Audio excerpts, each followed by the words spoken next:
Nagbabalik ang PTV Balita Ngayon.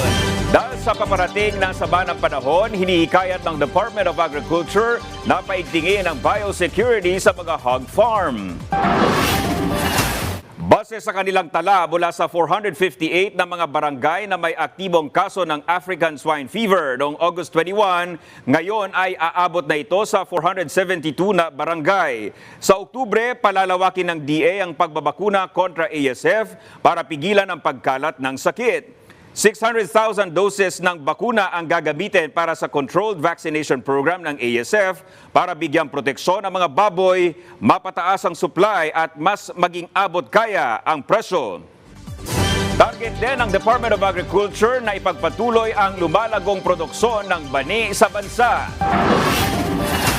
15 milyong pisong halaga ng traktora, bodega at pinansyal na kapital ang iniabot sa peanut farmers ng Pangasinan, partikular sa Aramal Tokok Federation of Free Farmers Multipurpose Cooperative. Mula mahigit 31,520 metric tons na produksyon nila ng bani noong 2022, sumampa ito sa 31,772 metric tons noong nakaraang taon. Sa pamamagitan naman ng proyekto, pangangasiwaan ng kooperatiba ang contract growing ng unshelled peanuts, maging ang pagbibigay ng mechanization services at pautang para sa mga lokal na magsasaka. Inaasahan namang mapapababa nito ang gastusin sa produksyon at mapapataas ng 40% ang kanilang kita.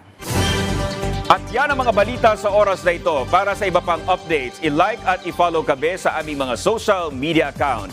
Ako po si Dominic Almelor para sa Pambansang TV sa Bagong Pilipinas. Magandang tanghali.